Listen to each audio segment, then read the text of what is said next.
नमस्कार दोस्तों, कैसे हैं आप लोग। मेरा नाम है हर्ष द्विवेदी। फिर से एक वीडियो में आपका स्वागत है। यहाँ पे चैप्टर नंबर 5 चल रहा है क्लास 9 की हिस्ट्री की किताब का। बात करेंगे पैस्टोरलिज्म इन अफ्रीका के बारे में। इंडिया में पैस्टोरल कम्युनिटीज़ के क्या हुआ, ये मैंने आपके साथ पिछली वीडियो में डिस्कस किया। यहाँ पे बात करेंगे अफ्रीका में पैस्टोरल कम्युनिटीज़ के साथ क्या हो रहा था। अफ्रीका की बात की जाए तो ये इतना बड़ा कॉन्टिनेंट है, दुनिया की आधे से ज़्यादा पैस्टोरल पॉपुलेशन अफ्रीका में रहती है। 22 मिलियन से ज़्यादा अफ्रीकन आज भी some form of pastoral activity पे डिपेंड करते हैं अपने लाइवलीहुड के लिए। 22 मिलियन कितना हो गया? 2 करोड़ 20 लाख। ये बहुत बड़ा नंबर है। आज भी 2 करोड़ 20 लाख से ज़्यादा अफ्रीकन्स डिपेंड करते हैं पास्टोरल एक्टिविटी पे अपने लाइवलीहुड के लिए।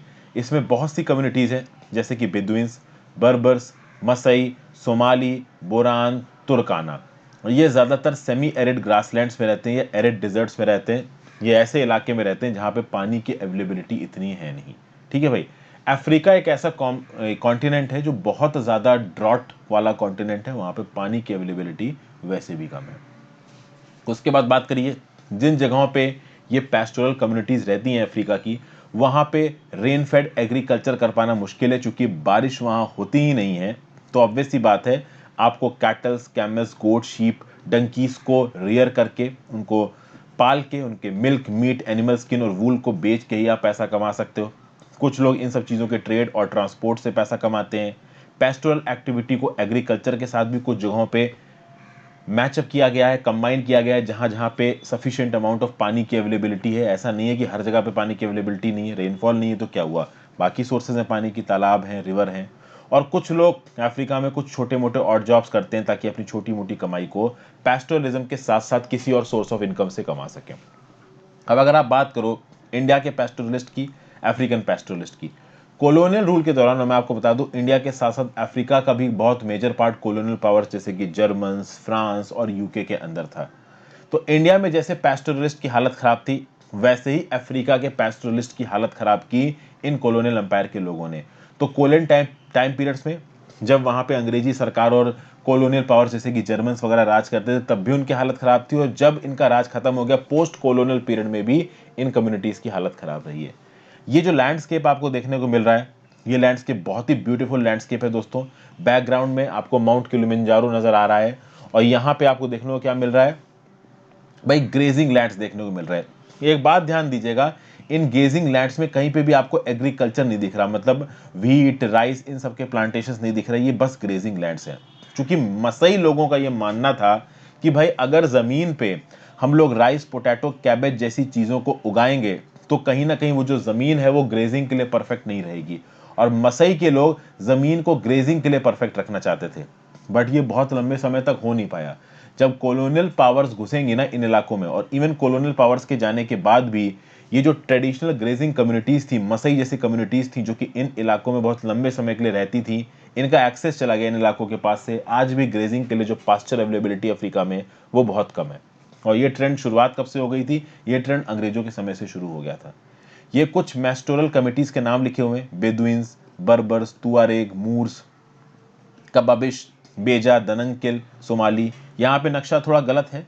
ये जो सूडान है ये 2 कंट्रीज में बढ़ चुका है। एक सूडान हो गया है, एक साउथ सूडान हो गया है। ये जो दिजुबूती दिख रहा है, यहाँ पे एक छोटी सी कंट्री है आपका इरित्रिया नाम की। एक्चुअली ये दिजिबूती नहीं है, ये सोमाल, ये है आपका इथोपिया। तो इथोपिया से एक छोटा सा पार्ट निकल के एरित्रिया के अंदर चला गया है। ओके। इथोपिया रिसेंटली बहुत ज्यादा न्यूज में रहा है। इस इथोपिया देश का जो ये वाला हिस्सा है, इरिट्रिया को बॉर्डर करता है, इस हिस्से में टिग्रे पीपल डोमिनेट करते थे। जो टिग्रे लिबरेशन फ्रंट है, ये टिग्रे पहले इथोपिया की पॉलिटिक्स में बहुत डोमिनेंट था। अबे अहमद ने आके इन टिग्रे पीपल को दबाया। अब इन टिग्रे पीपल ने इथोपिया की सरकार के खिलाफ एक जंग सी छेड़ दी है।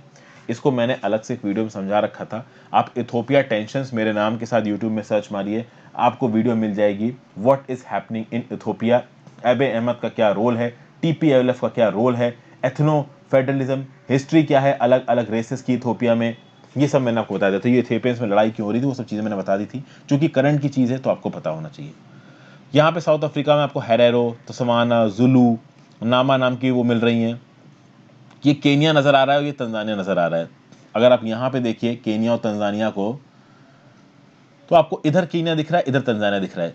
ये वाला जो इलाका है ना, यहाँ पे मसाइस पाए जाते हैं। यहाँ पे मसाइस क्यों पाए जाते हैं इसके बारे में भी हम लोग डिस्कस करेंगे। एक समय ऐसा आया था कि तंजानिया पूरा का पूरा जर्मन के अंदर चला गया था, केनिया पूरा का पूरा ब्रिटिशर्स के अंदर चला गया था। तो ब्रिटिशर्स ने इन मसाइस को अपने नॉर्थ केनिया में और जर्मन्स ने नॉर्थ तंजानिया में इनको कंसंट्रेट कर दिया। तो इतने इलाके में मसाइज रहते थे। अभी इसके बारे में हम लोग आगे बात करेंगे, ठीक है भाई। ओके, अगर आप यहाँ पे देखिए तो ये अफ्रीका की लोकेशन है जहाँ पे आपको कर्सर नजर आ रहा है। ये इधर है इजिप्ट।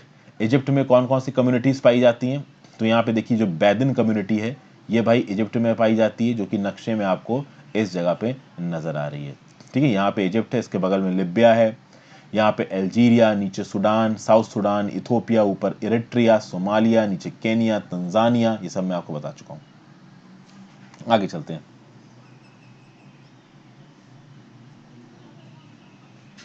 ओके, तो अफ्रीका में इन पैस्टोरल कम्युनिटीज के साथ क्या हो रहा था, ये हम एक पैस्टोरल कम्युनिटी के एग्जांपल के साथ देखेंगे और हम बात करेंगे यहाँ पे मसाइस की। ये जो मसाई कैटल हेडर्स थे ये ईस्ट अफ्रीका में रहते थे। लगभग 3 लाख साउदर्न केनिया में रहते थे और लगभग 1.5 लाख तंजानिया में रहते थे। तो अच्छा खासा नंबर था। बहुत सारे ऐसे लॉज एंड रेगुलेशंस लेके आई कॉलोनियल सरकारें जिससे इन मसाइस का रहना मुश्किल हो गया, इनकी ज़मीनें इनसे छीनी गई, इनके मूवमेंट को ब्लॉक किया गया।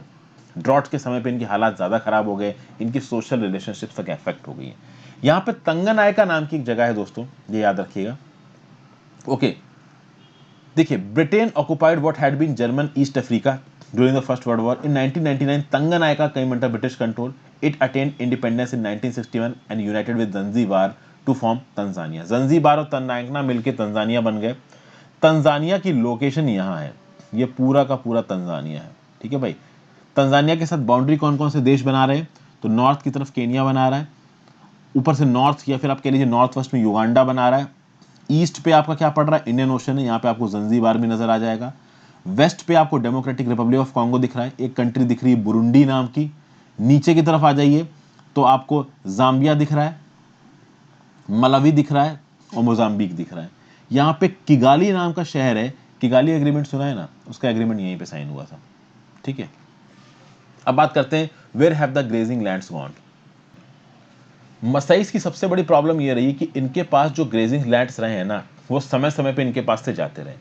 कॉलोनियल टाइम से पहले भाई मसाई लैंड बहुत बड़े इलाके में फैला था, नॉर्थ केनिया से लेके नॉर्दर्न तंजानिया तक जाता था। तो अगर आप इस नक्शे को देखो, नॉर्थ केनिया से नॉर्दर्न तंजानिया कितना हो जाएगा, तो भाई ये पूरा इलाका लेके यहां से यहां तक मसाइस की कंट्रोल में आता था। कंट्रोल में नहीं, बट इस इलाके में मसाइस एग्जिस्ट करते थे। बट बाद में यहाँ पे कॉलोनियलिस्ट पावर घुसेंगी और मसाइस के अंदर जो इलाका था वो कम होता जाएगा। तो लेट 19th सेंचुरी में यूरोपियन इंपीरियल पावर्स घुसेंगी अफ्रीका में और अपनी अपनी कॉलोनीज बांटने रहेंगी। तो 1885 में मसाई लैंड को 2 भागों में बांट दिया गया। ब्रिटिश केनिया आ गया ऊपर की तरफ, तंगनायका पे जर्मन ने कंट्रोल कर लिया और बीच में एक बाउंड्री खींच दी गई। आज के समय पे भी इंटरनेशनल बाउंड्री वही है, ठीक है भाई। जो बेस्ट ग्रेजिंग लैंड्स थे केनिया में वो ब्रिटिशर्स ने अपने पास रख लिए। जो तंगनायका यानी नीचे तंजानिया में जो बेस्ट ग्रेजिंग लैंड्स थे वो जर्मन्स ने अपने पास रख लिए। और इन मसाइस को एक छोटे से इलाके के बीच में घुसेड़ के रख दिया गया जो कि थोड़ा बहुत साउथ केनिया में था और थोड़ा बहुत नॉर्थ तंजानिया में था। तो अगर आप यहाँ की बात करो, इस फिगर को देखो, थोड़ा मैं इरेज कर देता हूँ, तो बहुत छोटे इलाके में रह गई, आप कह सकते हैं मसाइस की एग्जिस्टेंस। आप कह लीजिए इतने इलाके में रह गई मसीस की एक्सिस्टेंस। पहले जो इतना बड़ा इलाका इनके अंदर था वो बहुत छोटा सा हो गया। तो मसई की एग्जिस्टेंस पे यहाँ पे बात आ गई और इन कॉलोनियल पावर्स ने ऑलमोस्ट 60% ऑफ मसई लैंड को हड़प लिया। और अब इन मसाइस को जिस इलाके में भेजा गया वो एक एरिड जोन था, ना वहाँ ज़्यादा पानी बरसता था, पास्चर्स भी वहाँ पे खराब थे। और अगर ब्रिटिश कॉलोनियल सरकार की बात करिए, बाकी कॉलोनियल सरकार की बात करिए, तो लेट 19th सेंचुरी में ही उन्होंने ईस्ट अफ्रीका में इस पास्चर लैंड को हटा के, ग्रेजिंग लैंड को हटा के फोकस किस बात पे दिया कि कल्टीवेशन बढ़ाओ, भाई एग्रीकल्चर लेके आओ। क्योंकि एग्रीकल्चर के चलते जो पास्चर लैंड है वो एग्रीकल्चर में कन्वर्ट हो जाएंगे, सेटल्ड कम्युनिटीज होंगी, वो सेटल्ड कम्युनिटीज एग्रीकल्चर करेंगी, तो उनके ऊपर नियम कानून लगाना आसान होगा, उनसे टैक्स वसूल करना आसान होगा। ओके भाई, प्री कॉलोनियल टाइम्स में जो मसई पैस्टोरलिस्ट थे वो डोमिनेट करते थे इस इलाके को, पॉलिटिकली भी, इकोनॉमिकली भी। अंग्रेजों के आने के बाद, जर्मन्स के आने के बाद मसई की पॉलिटिकल और इकोनॉमिक बादशाहत दोनों चली गई, इनके खाने के वांदे बढ़ गए। फिर जो बड़े बड़े ग्रेजिंग लैंड थे, बाद में अगर आप देखो धीरे धीरे कॉलोनिस्ट पावर जब जाने लगी, बाद का समय आया, तो बड़े बड़े ग्रेजिंग लैंड्स को बड़े बड़े गेम रिजर्व्स में बदल दिया गया। जैसे कि मसई मारा, संबूरू नेशनल पार्क बन गया केनिया में, सेरेंगेटी पार्क बन गया तंजानिया में, आज भी ये पार्क वहाँ पे एग्जिस्ट करते हैं और इन पार्क्स के अंदर पैस्टोरलिस्ट का घुसना अलाउड नहीं है। तो कॉलोनियल समय में भी ये मसईस परेशान थे और पोस्ट कॉलोनियल पीरियड में भी ये मसई परेशान है, क्योंकि अभी भी इन इलाकों में जहाँ पे नेशनल पार्क बन गए हैं वहाँ पे इन मसईस की एंट्री अलाउड नहीं है। ना ये वहाँ पे घुस के हंटिंग कर सकते हैं, ना ही ये वहाँ पे इसके भेड़ बकरियां चरा सकते हैं अपनी। ये इलाके आउट ऑफ बाइंड हो गए हैं। एक समय था ये सारे के सारे इलाके मसईस हर्ड्स के अंदर ही आते थे, अब ये मसई हर्ड्स के अंदर नहीं आते थे। आप एक बात से एस्टिमेट कर सकते हो, सेरेंगेटी नेशनल पार्क 14,700 किलोमीटर की चौड़ाई में बना हुआ है। सोचिए 14,760 किलोमीटर कितना बड़ा इलाका होता था। पहले इस पूरे इलाके में मसई ग्रेजिंग लैंड हुआ करता था, मसईज अपने हिसाब से ग्रेजिंग करते थे, अब सबको उखाड़ बाहर फेंका गया है। समझ गया बातों को। और देखिए जो लैंड्स बचे हैं वो कुछ इस प्रकार के जो यहाँ पे आप दिख रहे हो ना, यहाँ ग्रास है, कैटल गोट शीप किसी के काम की नहीं है। ये ग्रास ये धीरे धीरे मालनूरिश हो जाएंगे। जब ये कैटल गोट शीप मर जाएंगे तो जैसा कि मैंने आपको बताया मसईस एग्रीकल्चर में ज़्यादा भरोसा नहीं करते थे। आज की डेट में तो मसई एग्रीकल्चर सब कुछ कर रहे हैं, बट पुराने समय में मसईस को ऐसा लगता था कि ये जो लैंड है ये ग्रेजिंग के लिए सही है, तो ये अपना मीट खा लेते थे, उनका मिल्क पीते थे, मिल्क प्रोडक्ट्स खाते थे, घी बटर ये सब बना के खाते थे। ये लोग एग्रीकल्चर ही ज़्यादा करते नहीं थे। अब तो इनको एग्रीकल्चर करना ही पड़ेगा, क्योंकि इनकी कैटल गोट शिप भारी मात्रा में मरती है। जब कैटल गोट शिप भारी मात्रा में मरती है तो मीट की अवेलेबिलिटी कम होती है। मीट की अवेलेबिलिटी कम होगी तो फैमिलीज और चिल्ड्रन को खाना नहीं मिलेगा, तो वो भी मरेंगे। और अगर ड्रॉट और फूड शॉर्टेज आ गया, जैसे कि आया था अम्बोसेली नेशनल पार्क में कुछ साल पहले, तो उसके चलते भाई काफ़ी नुकसान हुआ, कई लोगों की जाने गई, कई कैटल्स मर गए। उसके बावजूद भी अम्बोसेली नेशनल पार्क में इनकी एंट्री नहीं है। क्यों? क्योंकि अम्बोसेली नेशनल पार्क को टूरिज्म के थ्रू सालाना 240 मिलियन केनियन शिलिंग्स मिलते हैं, जो कि 3.5 मिलियन यूएस डॉलर्स के बराबर हैं। तो भाई टूरिज्म के चलते सरकारों को बहुत फायदा होता है, उसके चलते भी एम्प्लॉयमेंट जनरेट होता है। तो इन नोमैडिक पैस्टोरलिस्ट को उठा के साइड कर दिया गया है। फिर अगर आप बात करो किलिमंजारो वाटर प्रोजेक्ट की, किलिमंजारो वाटर प्रोजेक्ट बनाया गया, वाटर की अवेलेबिलिटी इस इलाके में बढ़ी है, लेकिन कहीं ना कहीं इन कम्युनिटीज़ को इस वाटर को इस्तेमाल करने की परमिशन नहीं दी गई है। इस प्रकार से इन कम्युनिटीज़ के खिलाफ आप देख सकते हैं शोषण और अत्याचार हो रहा है। यहाँ पे देखिए गाय भैंस चराते नजर आ रहे हैं नोमैडिक कम्युनिटीज़। इनका नाम है मसई। ये जो मसई नाम का शब्द है ये किससे बना है? माँ से बना है, MAA, माँ सई। इसका मतलब मेरे लोग। ये जो मसई है ट्रेडिशनली नोमैडिक और पेस्टोरल पीपल है। ये हमेशा से मिल्क और मीट पे डिपेंड करते थे अपने सब्सिस्टेंस के लिए, अपने खाने पीने के लिए। इनको पता है कि जिस इलाके में रहते हैं ये बहुत हाई टेम्परेचर का इलाका है, पानी यहाँ बरसता नहीं है, ड्राई डस्टी और एक्सट्रीमली हॉट कंडीशंस है। और ऐसी हॉट कंडीशंस में, इतनी ज़्यादा हीट में, इतनी ज़्यादा इक्वेटोरियल कंडीशंस में अगर खाना सही समय पर ना मिले और लू के थपेड़े लग रहे हैं, पानी नहीं है, एनिमल्स लार्ज नंबर्स में मरते हैं। लेकिन तब भी सरकार इनके लिए कुछ नहीं कर रही। और ऐसा नहीं है कि एक ही पास्टोरल कम्युनिटी मसई है जिसको इस प्रकार की प्रॉब्लम है। बहुत सी ऐसी पास्टोरल कम्युनिटीज जैसे कि नामीबिया में, जो कि साउथ वेस्ट अफ्रीका में है, वहां पे काओको लैंड हर्डर्स, ये भाई पहले काओको लैंड और आप पास का एक इलाका है ओवाम्बो लैंड के बीच में मूव करते थे और एक जगह से दूसरी जगह अपने स्किन, मतलब अपने जानवरों के स्किन, मीट और दूसरे प्रोडक्ट्स को ले जाके बेचा करते थे। अब इनकी मूवमेंट को बंद कर दिया गया है। नई टेरिटोरियल बाउंड्रीज आ गई हैं और इन लोगों की मूवमेंट बंद हो गई है।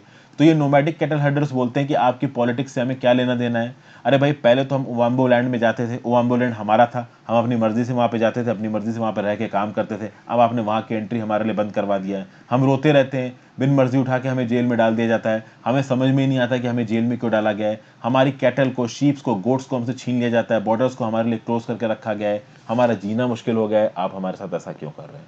लेकिन किसी को कोई फर्क नहीं पड़ता, सब अपने अपने मतलब में है। आगे बात करते हैं।